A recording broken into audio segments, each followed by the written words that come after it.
Hello friends, कैसे हैं आप सभी। आज हम 11th क्लास हिस्ट्री के उस महत्वपूर्ण चैप्टर पर बात करने चल रहे हैं जिसे जानते हैं आधुनिकीकरण के रास्ते पर। इस नाम से आपका ये अध्याय है और इसमें चीन, जापान और कोरिया के आधुनिक राष्ट्र बनने की कहानी है। आज हम सबसे पहले डिस्कस करेंगे चीन के ऊपर। चीन कैसे एक आधुनिक राष्ट्र बना, इसकी विकास यात्रा के क्या क्या फेजेज हैं और उन फेजेज में महत्वपूर्ण प्रश्न जो परीक्षा की दृष्टि से आपसे पूछे जा सकते हैं, केवल आज हम उन पर डिस्कस करेंगे। सबसे पहले चीन पे क्वेश्चन आता है, आपसे पूछा जाता है कि डॉक्टर सन यात सेन कौन थे। डॉक्टर सन यात सेन पे क्वेश्चन होगा। इनके सिद्धांतों के बारे में क्वेश्चन पूछा जा सकता है, इनके सिद्धांत क्या थे। दूसरा क्वेश्चन पूछा जाता है मई आंदोलन,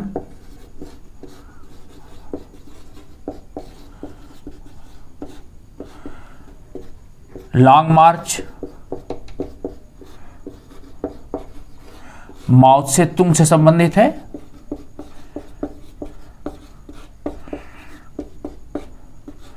यह क्वेश्चन पूछा जाता है ग्रेट लीप फॉरवर्ड,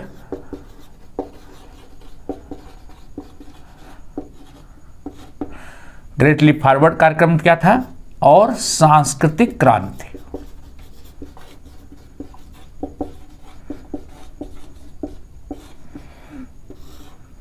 इन चीजों पर आपसे प्रश्न पूछे जाते हैं। छोटे से दो क्वेश्चन और पूछे जा सकते हैं। जाना माना डिमसिम, जाना माना डिमसिम क्या है। पीली नदी के नाम से किसे जानते हैं और इसी तरह कम्यून या सोवियत ये क्या है।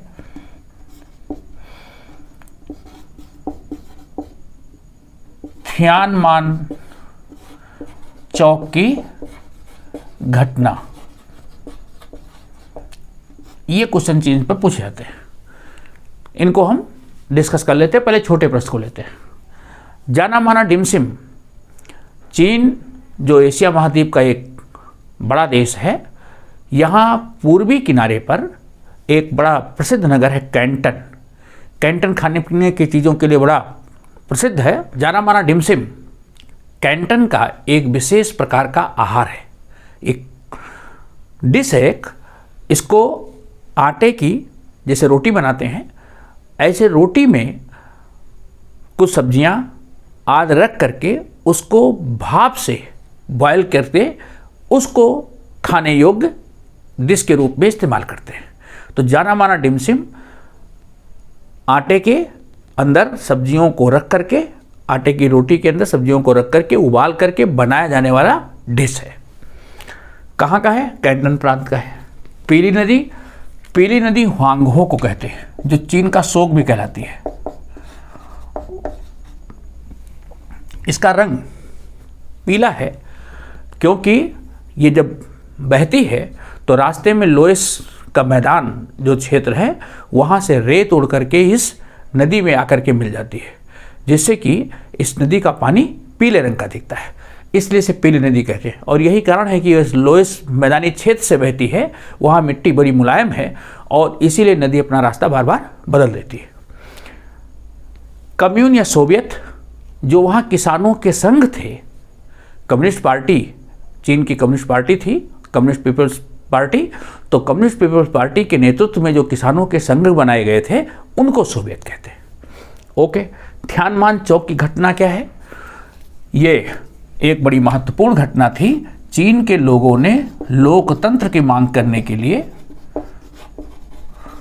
लोकतंत्र की मांग के लिए 1989 में मई क्रांति की 70वीं वर्षगांठ के अवसर पर ये जो मई आंदोलन मैंने बताया है, ये हुआ था 4 मई 1919 को। तो 4 मई 1919 के 70 ईयर कब पूरे हो रहे थे? 1989 में।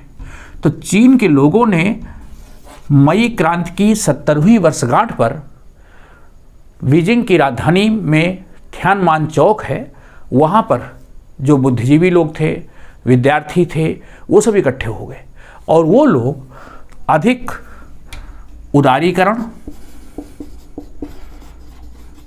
और लोकतंत्र की मांग कर रहे थे। वो लोग कम्युनिस्ट प्रशासन में बदलाव चाहते थे और इस मांग को लेकर के बहुत बड़ा हुजूम इकट्ठा हो गया। लेकिन कम्युनिस्ट पार्टी जो बहुत कठोर अनुशासन में विश्वास करती है, चीन के इन प्रदर्शनकारियों के ऊपर उन्होंने टैंक से गोलियां बरसवा दी और टैंक दौड़ा दिए। बहुत से लोग इस घटना में मारे गए। इस घटना को थियानमान चौक की घटना कहते हैं। ये ऐसी घटना थी जिसमें लोकतंत्र की मांग करने वाले लोगों पर बर्बरता का प्रयोग किया गया और लोकतंत्र की मांग को दबा दिया गया। ओके, एक क्वेश्चन आपसे, छोटा क्वेश्चन अगर पूछा जाए कि चीन के जो लोग हैं वो किस जातीय समूह के हैं, तो चीन में हान, वहाँ के लोगों का जो जातीय समूह है, हान जातीय समूह के लोग हैं। राष्ट्रीयताएं भी हैं, जैसे उइघुर, हुई, मांचू, तिब्बती,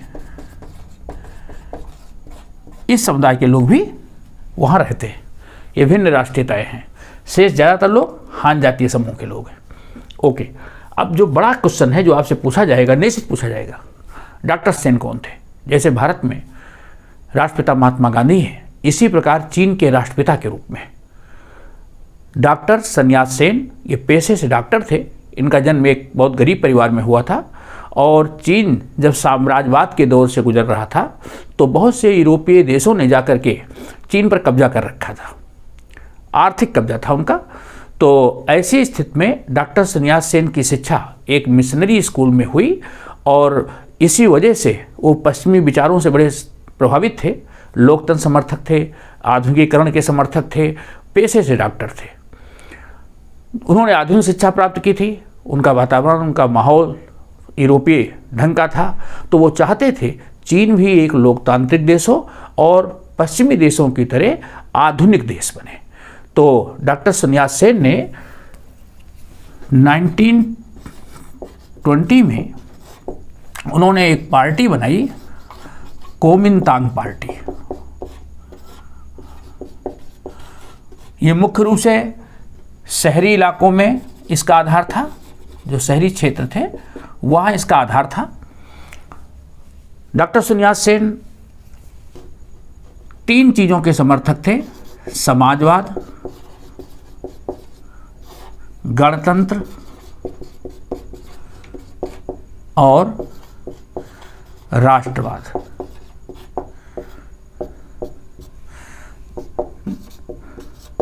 राष्ट्रवाद, समाजवाद, गणतंत्र, ये 3 इनके सिद्धांत थे।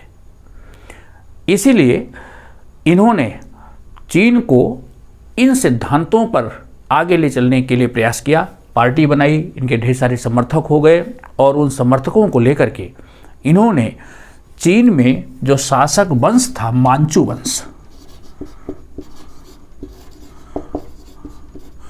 मांचू वंश को इन्होंने 1911 में अपदस्थ कर दिया, हटा दिया। उसको सिनहुई क्रांति कहते हैं। सिनहुई क्रांति 1911 में चीन में क्रांति हुई डॉक्टर sun yat-sen के नेतृत्व में, और उस क्रांति में मांचू वंश को गद्दी से हटा दिया गया। ये डॉक्टर sun yat-sen के नेतृत्व में हुई गणतांत्रिक क्रांति। डॉक्टर sun yat-sen चीन के राष्ट्रपति बन गए और उन्होंने इन 3 सिद्धांतों की स्थापना की, कोमिनतांग पार्टी की स्थापना की। उनका उद्देश्य था राष्ट्रवाद। राष्ट्रवाद मतलब देश से विदेशियों का खात्मा, जो विदेशी लोग थे, विदेशी, इसको खत्म करना। मांचू वंश जो था उसको विदेशी वंश माना जाता था। हुआ क्या था कि मांचू वंश ने 1644 में मिग वंश या जिसको छींग वंश भी कहा जाता है, इस वंश को हटा करके इसने षड्यंत्र पूर्वक राजगद्दी प्राप्त की थी। तो चीन के लोग इसको पसंद नहीं करते थे, लेकिन मांचू वंश चूंकि सत्ता में था तो 1644 से वो सत्ता में चला रहा। डॉक्टर sun yat-sen और उनके समर्थकों ने मांचू वंश को 1911 में समाप्त कर दिया। चीन में गणतंत्र की स्थापना हो गई, लेकिन ये गणतंत्र सीमित गणतंत्र था, सभी को मताधिकार नहीं था, इसको ध्यान में रखिएगा। तो गणतंत्र की स्थापना हुई, लोगों को मताधिकार सीमित ही मिला, लेकिन मताधिकार दिया गया। राष्ट्रवाद का जो सिद्धांत था कि मांचू वंश जैसे जो विदेशी शक्तियां थी, चाहे वो यूरोपीय कॉलोनीज को स्थापित करने वाले अंग्रेज थे, जर्मन्स थे, डच थे, फ्रांसीसी थे, उन सबको हटाना और देश में समाजवाद की स्थापना करना। चीन में दो बड़ी समस्याएं थी। एक तो सामाजिक और आर्थिक असमानता थी। चीन में सामाजिक और आर्थिक असमानता थी। दूसरे, चीन में जो पर्यावरण संबंधी परेशानी थी। चीन में कभी बाढ़ आती थी, ह्वांगहो जैसी नदियाँ, कभी अकाल पड़ता था। चीन का बहुत सा क्षेत्र ऐसा है जो बंजर है, वहाँ की ज़मीन अच्छी नहीं है, ज़मीन का बंटवारा अच्छा नहीं है लोगों में। तो ये सब कुछ परिस्थितियाँ थी। तो डॉक्टर sun yat-sen चाहते थे कि देश के लोगों को सामाजिक और आर्थिक समानता मिले, लोगों को ज़मीन पर अधिकार दिया जाए, महिलाओं के साथ भेदभाव होता था वो समाप्त हो। यूरोपीय शक्तियों ने जिन क्षेत्रों पर अपना अधिकार स्थापित कर रखा था, वहाँ चीन के लोगों के साथ बड़ी ज्यादतियाँ होती थी। चीन के लोगों को पैरों को बांध करके चलना पड़ता था, पैरों को बांधने की प्रथा थी। महिलाओं को खरीदा और बेचा जाता था। बहुत सी ऐसी क्षेत्र थे जहां महिलाओं को समानता का दर्जा ही नहीं था। तो इस प्रकार जो सामाजिक और आर्थिक विषमता थी, इसके अतिरिक्त जो महिलाओं के साथ शोषण और अत्याचार हो रहा था, जो गरीबी का वातावरण था, उस सब को ख़त्म करना चाहते थे और इसके लिए उन्होंने प्रयास भी किया। 1925 तक, जब तक वो जीवित रहे, उन्होंने अपने इन सिद्धांतों के लिए बहुत ही प्रयास किया। मनुष्यों की 4 ज़रूरतें बताई थी। अगर क्वेश्चन पूछ लिया जाए कि डॉक्टर sun yat-sen ने कौन सी 4 ज़रूरतें बताई थी, उन्होंने कहा कि हर इंसान को ये 4 चीज़ें प्राप्त होनी चाहिए। एक बड़ी फिल्म आई थी अमिताभ बच्चन की, रोटी, कपड़ा और मकान। तो रोटी, कपड़ा और मकान, ये 3 तो इंसानी ज़रूरतें होती ही हैं। डॉक्टर sun yat-sen ने इसमें एक चौथी और चीज़ जोड़ी, वो था परिवहन। इसको इस तरह से याद करिए, फिल्म के साथ रोटी, कपड़ा, मकान, चौथी चीज़ इन्होंने बताई परिवहन। तो नंबर 1, नंबर 2, नंबर 3, नंबर 4, ये 4 इंसानी ज़रूरतें बताई। इन्होंने कहा कि हर इंसान को सबसे पहले भोजन मिलना चाहिए, शरीर पर वस्त्र होने चाहिए, मकान होना चाहिए और आवागमन के साधन होने चाहिए। तो इस तरह से इन्होंने चीन को आधुनिक और लोकतांत्रिक देश के रूप में स्थापित करने का प्रयास किया। डॉक्टर sun yat-sen चूँकि बहुत ही सम्मानित थे, लोग उनको राष्ट्रपिता के रूप में मानते थे। मांचू वंश से उन्होंने मुक्ति दिलाई थी, विदेशियों से मुक्ति दिलाई थी। तो जब तक डॉक्टर sun yat-sen जीवित रहे, तब तक दूसरी जो राजनीतिक पार्टियां थीं, उन राजनीतिक पार्टियों ने कोई विशेष विरोध नहीं किया। यद्यपि चीन में कम्युनिस्ट पार्टी की स्थापना हो चुकी थी। चीन में कम्युनिस्ट पार्टी की स्थापना CPP, इसकी स्थापना 1921 में हो गई थी,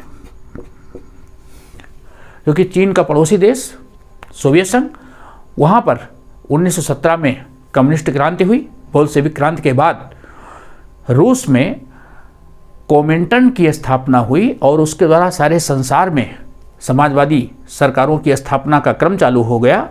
तो उसका प्रभाव चीन पर भी पड़ा और चीन में 1921 में कम्युनिस्ट पार्टी की स्थापना हो गई थी। लेकिन डॉक्टर sun yat-sen का प्रभावमंडल इतना था कि ज़्यादा CPP वाले लोगों ने उनका विरोध नहीं किया। डॉक्टर sun yat-sen की मृत्यु के बाद जो कोमिंतांग पार्टी थी, इसके उत्तराधिकारी बने च्यांग काई शेक। च्यांग काई शेक उत्तराधिकारी तो बना, लेकिन वो डॉक्टर sun yat-sen के सिद्धांतों से बहुत दूर था। वो डॉक्टर sun yat-sen के जो सिद्धांत थे, समाजवाद, गणतंत्र, राष्ट्रवाद, इन सिद्धांतों की उसे कतई परवाह नहीं थी। उसने सेना के बल से देश में सैन्यीकरण किया और सेना के बल से देश पर शासन करना चालू किया। सेना के बल से उसने पूरे देश पर अपना शिकंजा जमा लिया। तो अब उसका विरोध भी होने लगा। तो च्यांग काई शेक के विरोध में कम्युनिस्ट पार्टी आ गई और कम्युनिस्ट पार्टी के नेता थे माओ त्से तुंग।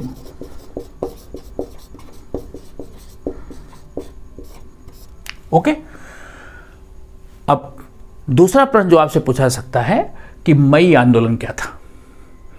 मई आंदोलन 4 मई 1909 को हुआ। जरा इसकी थोड़ा पृष्ठभूमि देख लीजिए, क्यों हुआ और किस लिए हुआ। ऐसा था, जब फर्स्ट वर्ल्ड वार हो रहा था, फर्स्ट वर्ल्ड वार 1914 से लेकर के 1918 तक हुआ, उस समय चीन ब्रिटेन का साथी देश था। चीन ब्रिटेन को सहयोग दे रहा था और चीन को आशा थी कि युद्ध के बाद चीन के वे क्षेत्र जो ब्रिटेन के कब्जे में हैं, चीन को मिल जाएंगे। लेकिन जैसे भारत के साथ ब्रिटेन ने वादा तो किया था स्वराज देने का, लेकिन युद्ध के बाद नहीं दिया, इसी तरह उसने चीन के साथ भी किया। चीन को कोई भी उसके कब्जे वाले क्षेत्र नहीं लौटाए गए। फलस्वरूप जो चीन के बुद्धिजीवी लोग थे, विद्यार्थी लोग थे, उन लोगों ने 4 मई 1909 को चीन से विदेशियों को बाहर निकालने के लिए, जो ब्रिटेन के लोग थे और जो दूसरे विदेशी थे, उन सभी विदेशियों को भारत से बाहर, उन सभी विदेशियों को देश के बाहर निकालना, इसके लिए आंदोलन चलाया। वो चाहते थे कि देश में सामाजिक और आर्थिक समानता आए। जो डॉक्टर sun yat-sen जिन सिद्धांतों के लिए लड़ रहे थे, वही मांगे लगभग मई आंदोलन की भी थी। वो चाहते थे, जो लोगों ने प्रतिबंध लगा रखा है साम्राज्यवादी ताकतों ने, कि लोगों के पैर को बांधा जाए, पैर बांध करके चलें, औरतों की जो अधीनता है वो खत्म की जाए, औरतों की खरीद फरोख्त है वो खत्म किया जाए, गरीबी को कम किया जाए, सामाजिक और आर्थिक समानता लाई जाए, विदेशियों को देश से बाहर किया जाए। तो इन मांगों को लेकर के मई आंदोलन चलाया गया। ओके, तो मई आंदोलन विदेशियों के खिलाफ आंदोलन चालू किया गया था। ओके, लॉन्ग मार्च क्या थी। माओ त्से तुंग चाइनीज कम्युनिस्ट पार्टी के नेता थे। माओ त्से तुंग का जनाधार बड़ा व्यापक था और खास करके जो ग्रामीण लोग थे, किसान और श्रमिक, वो इनके साथ थे। च्यांग काई शेक का जनाधार शहरी क्षेत्र में था। उसके पास सेना की शक्ति तो जरूर थी, लेकिन लोग नहीं थे उसके साथ। माओ त्से तुंग के पास किसान और श्रमिक बहुत ज़्यादा थे, क्योंकि माओ त्से तुंग किसानों, श्रमिकों, इनके अधिकारों के समर्थक थे। वो चाहते थे कि ज़मीन का बंटवारा हो। जो वारलॉर्ड्स, बड़े बड़े सामंतों ने बड़ी बड़ी ज़मीनें कब्जा करके रखी थी, माओ त्से तुंग का जो प्रभाव क्षेत्र था, दक्षिणी चीन, जियांगसी या क्यांगसी इसको कहते हैं, जियांगसी या क्यांगसी दक्षिणी चीन में है। तो यहाँ उन्होंने क्या किया, वारलॉर्डों से ज़मीनें ली और उसका पुनर्वितरण किया। इसी तरह महिला संघों की स्थापना की, शादी विवाह के नियम सरल बनाए, तलाक को आसान बनाया, लड़कियों की जो खरीद फरोख्त होती थी उसके ऊपर रोक लगाई। ठीक, तो ऐसे प्रयास किए जो गरीबों, श्रमिकों, महिलाओं, इनके लिए अच्छे थे। तो इसीलिए माओ त्से तुंग का बड़ा जनाधार था। च्यांग काई शेक को अच्छा नहीं लगता था। च्यांग काई शेक चाहता था कि माओ त्से तुंग और उनके समर्थकों को कुचल दिया जाए सेना के बल से। माओ त्से तुंग दक्षिण चीन में जियांगसी में रह रहे थे अपने समर्थकों के साथ। च्यांग काई शेक ने सेना भेज करके जियांगसी पर माओ सेतुंग और उनके समर्थकों पर हमला करवा दिया। हमले तेज हो गए। जब तेज हमले हो गए तो माओ सेतुंग अपने इन साथियों के साथ, जो प्रायः किसान और श्रमिक थे, ये 1934 में उत्तरी पश्चिमी चीन की ओर एनान प्रांत है, पहाड़ियों में स्थित एनान प्रांत था, एनान प्रांत की ओर चल पड़े और इन्होंने हजारों समर्थकों के साथ 6000 मील लंबी यात्रा की। 6000 माइल ये यात्रा इन्होंने अपने समर्थकों के साथ की। रास्ते में जो स्थान पड़े, जो वारलाट्सों के अधीन जमीन थी, उन जमीनों को ये अधिकार करते हुए वहाँ के गांव के लोगों में, श्रमिकों में, किसानों में बांटते चले गए। तो इनकी लोकप्रियता और बढ़ी गई। जो लोगों को ज़मीनों पर अधिकार मिला वो सब इनके समर्थक बन गए। तो जियांगसी से लेकर के एनान प्रांत तक की 6000 मील लंबी यात्रा 1934 में माओ सेतुंग और उनके समर्थकों ने की, उसको लॉन्ग मार्च के नाम से जाना जाता है। ओके, नेक्स्ट क्वेश्चन आपसे पूछा जा सकता है कि ग्रेट लीप फॉरवर्ड क्या था। माओ सेतुंग का जब बड़ा जनाधार हो गया तो माओ सेतुंग के समर्थकों की संख्या बहुत ज़्यादा थी।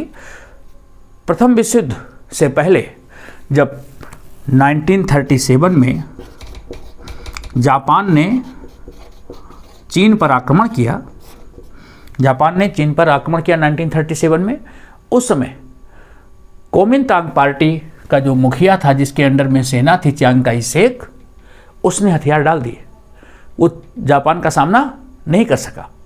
ऐसे में माओ सेतुंग और उनके समर्थकों ने जापान का पूरा मुकाबला किया। ये अंतिम समय तक लड़ते रहे और जब विश्व युद्ध समाप्त हुआ तो जापान हार गया। जापान हारने के बाद चीन में माओ सेतुंग की लोकप्रियता पूरे चरम पर थी। माओ सेतुंग को सभी लोग चाहते थे। उन्होंने राष्ट्रवादी व्यक्ति का रोल निभाया था, तो सारे लोगों ने माओ सेतुंग का समर्थन दिया और इस वजह से 1949 में चीन में गणतांत्रिक क्रांति हुई और चीन में माओ सेतुंग की सरकार स्थापित हो गई। जो चियांग काई शेक था उसको भागना पड़ा। चियांग काई शेक भाग करके ताइवान चला गया और वहाँ जाकर के उसने शरण ली। तो 1949 में माओ सेतुंग चीन के राष्ट्रपति बन गए। उन्होंने चीन में कम्युनिस्ट पार्टी के आधार पर, जो कम्युनिस्ट पार्टी के सिद्धांत थे, कम्युनिस्ट पार्टी के सिद्धांतों पर उन्होंने सरकार की स्थापना की और सरकार का संचालन किया। उन्होंने एक बड़ी महत्वाकांक्षी योजना बनाई। उस योजना को कहते हैं ग्रेट लीप फॉरवर्ड, महान छलांग। वो एक ऐसी महत्वाकांक्षी योजना थी। कुछ ऐसे नीति नियंताओं ने, जो पॉलिसी मेकर्स थे, उन्होंने माओ सेतुंग को सलाह दी कि कुछ ऐसा किया जाए कि चीन बहुत जल्दी से एक आधुनिक और शक्तिशाली राष्ट्र बन जाए। उन्होंने कुछ ऐसे सुझाव दिए। उन सुझावों पर एक बड़ी योजना बनाई गई। वो सुझाव ये थे कि कृषि का उत्पादन बहुत तेज़ी से बढ़ाया जाए और कृषि का उत्पादन तेज़ी से बढ़ाने के लिए, चीन में ज़मीन तो बहुत है लेकिन वो ज़मीन उर्वर नहीं है, तो जो तटवर्ती क्षेत्र है, पूर्वी तटवर्ती क्षेत्र और दक्षिणी चीन, वहीं पर चीन की खेती होती है। तो वैज्ञानिकों ने उनको सलाह दी कि ऐसी फसलों की खेती की जाए, एक ही खेत पर दोहरी फसलें पैदा की जाए, एक फसल ज़मीन के नीचे, एक फसल ज़मीन के ऊपर। आइडिया माओ सेतुंग को अच्छा लगा कि बहुत जल्दी से एक ही खेत पर दो दो फसलें पैदा होंगी। इसी तरह एक सुझाव था कि जो ये कीड़े मकोड़े हैं, पक्षियाँ हैं, ये बहुत से अनाज को खा जाते हैं। अगर इनको मार दिया जाए तो बहुत सा अनाज सेव किया जा सकता है। तो एक अभियान चलाया गया और उसमें ऐसे पक्षियों को मार दिया गया। ये प्लान कब हुआ? 1958 में ग्रेट लीप फॉरवर्ड ये कार्यक्रम चलाया गया। 1958 से लेकर के 65 तक ये कार्यक्रम चला। शुरुआती समय में इसका रिजल्ट अच्छा नहीं आ रहा था, लेकिन जो पॉलिसी मेकर्स थे उन्होंने माओ सेतुंग को अंधेरे में रखा और फॉल्स डाटाज दिए गलत आंकड़े प्रस्तुत किए कि चीन विकास कर रहा है, लेकिन विकास हो नहीं रहा था क्योंकि योजनाएं फ्लॉप हो गई। कैसे? एक ही खेत में जब दोहरी फसल हुई तो जो फसलें ज़मीन के नीचे होती थी, जो फसलें ज़मीन के ऊपर होती थी, दोनों का नेचर अलग था। ज़मीन कल को अगर पानी ज़्यादा चाहिए तो ऊपर वाली फसल को पानी कम चाहिए, तो ऐसी स्थिति में एक फसल बेकार हो गई। तो योजना तो उन्होंने बनाई थी जो देखने में अच्छी लग रही थी, लेकिन योजना का जो आउटपुट था वो नहीं आया। इसी तरह जब पक्षी मार दिए गए तो बहुत से ऐसे कीड़े मकोड़े जो फसल पर लगते हैं उनको पक्षी खा जाते हैं और इस तरह किसान की फसल बच जाती है। लेकिन पक्षी मार दिए गए तो ऐसे कीट पतंगे हो गए जिन्होंने की फसल को बर्बाद कर दिया। तो कृषि उत्पादन बढ़ने की तुलना में और घट गया, लोग भूखों मरने लगे। माओ से तुम को उनको दिलासा दे दे करके लोगों को रोकना पड़ा। वो पब्लिक ऑडियंस को संबोधित करते थे कि हम चीन के लोग कई दिनों तक भूखे भी रह सकते हैं, हमारे शरीर का निर्माण इस तरह है। तो लेकिन झूठी दिलासा से कब तक काम चलता? लोग उनका विरोध करने लगे और ग्रेट लीप फॉरवर्ड जो उनका प्लान था, ये प्लान असफल हो गया। एक योजना और थी इसी कार्यक्रम में, उन्होंने कहा कि किसान लोग जब फसल बोने का समय और कटने का समय होता है तब तो काम रहता है, शेष समय खाली होते हैं, तो अपने घरों के पीछे भट्ठियाँ बनाएं, लोहे को पिघलाएं, तरह तरह के सामान घर पर ही बनाएं। इस तरह से घरेलू उत्पादन को उन्होंने बढ़ावा दिया। लेकिन ऐसे घरेलू उत्पाद ना तो बाजार में बिक पाए, ना वो बाहर ही देशों को निर्यात किए जा सके, तो वो योजना भी असफल हो गई। तो इन सब वजहों से माओ से तुंग का विरोध बड़ी तेजी से होने लगा। लियू शाओची, तंग सियाओफिंग, ये दो प्रमुख नेता थे, इन लोगों ने अब माओ से तुंग का घोर विरोध करना चालू कर दिया। ऐसी स्थिति में अपनी कुर्सी को बचाने के लिए उन्होंने एक और योजना चलाई, वो थी सांस्कृतिक क्रांति। ये विचारधारा की लड़ाई थी। उन्होंने अपने और कम्युनिस्ट विचारधारा को स्थापित करने के लिए उन्होंने कहा विचारधारा सबसे बड़ी चीज़ है, आर्थिक विकास बड़ी चीज़ नहीं है, विचारधारा महत्वपूर्ण है। और अपनी विचारधारा को स्थापित करने के लिए उन्होंने सेना का समर्थन लिया, स्टूडेंट्स का समर्थन लिया, और उसके द्वारा उन्होंने जो अपने विरोधी थे उन विरोधियों का खात्मा कर दिया। माओ से तुंग ने जब कम्युनिस्ट पार्टी के वो प्रमुख बने तो उन्होंने गांव से लेकर के ऊपरी स्तर तक हर जगह विद्यार्थियों के, महिलाओं के, श्रमिकों के, इनके सबके फेडरेशन बना दिए। All China democratic women's federation, all China student federation, इस प्रकार की संस्थाएं थी जिसमें विद्यार्थी, महिलाएं, श्रमिक उन पार्टी के कार्यकर्ता थे। तो इन पार्टी कार्यकर्ताओं की मदद से, सेना की मदद से उन्होंने अपने विरोधियों का सफाया कर दिया। ये कब से कब तक हुआ? 1965 से लेकर के 78, विशेष करके 75 से 78 के बीच बहुत से ऐसे बुद्धिजीवियों को जेल में डाल दिया गया या उनकी हत्याएं कर दी गई। माओ से तुंग ने इन जो पुरानी संस्कृति, पुराने रीति रिवाज, इन सब का विरोध कर रहे लोग थे, इन सब का दमन कर दिया और अपनी विचारधारा, कम्युनिस्ट विचारधारा की बलपूर्वक स्थापना करा दी। इसको कहते हैं सांस्कृतिक क्रांति। तो ये क्वेश्चन आपसे पूछे जा सकते हैं। ओके, चियांग काई शेक जो चीन से भगा था वो कहाँ चला गया था? ताइवान। और जो ताइवान भगा तो अपने साथ चीन से 30 करोड़ डॉलर की धनराशि, बहुत सी वैल्यूएबल पेंटिंग्स, वैल्यूएबल एसेट्स, वो सब अपने साथ ताइवान ले गया। और वो पूंजीवाद का समर्थक था तो वो शिष्य जरूर डॉक्टर सन्यास सेन का, लेकिन उस समाजवादी सिद्धांतों को नहीं मानता था, इसलिए अमेरिका उसका मित्र था। चीन के मुख्य भूमि से जाकर के ताइवान जैसे छोटे द्वीप पर उसने चीनी जनवादी सरकार की स्थापना, उसका नाम दिया, और अमेरिका ने उसको चीन की वास्तविक सरकार का दर्जा दे दिया। वहाँ जाकर के उन्होंने ढेर सारे कर, सेंसरशिप व्यवस्था, कठोर कानून, ये सब लागू किया, भूमि सुधार कानून लागू किया, और ताइवान भी बहुत तेज़ी से विकास के रास्ते पर चला। 1973 तक आते आते ताइवान भी एशिया में एक विकसित देशों की श्रेणी में आ गया। बाद में जब इसकी मृत्यु हो गई चियांग काई शेक की, उसके बाद वहाँ पर सैनिक शासन की व्यवस्था रही और अंत में ताइवान, जो कि चीन का एक स्वायत्त शासी संगठन के देश के रूप में मानता है उसकी, वो अब दोनों मिल करके एक साथ काम कर रहे हैं, आपस में संबंध धीरे धीरे सामान्य हो रहे हैं। तो ये थी कहानी चीन के आधुनिक राष्ट्र बनने की। मित्रों, ये वीडियो आपको कैसा लगा अपनी प्रतिक्रिया भी देंगे, साथ साथ अपने मित्रों को भी शेयर करेंगे, चैनल को लाइक तथा सब्सक्राइब भी करेंगे। थैंक्स।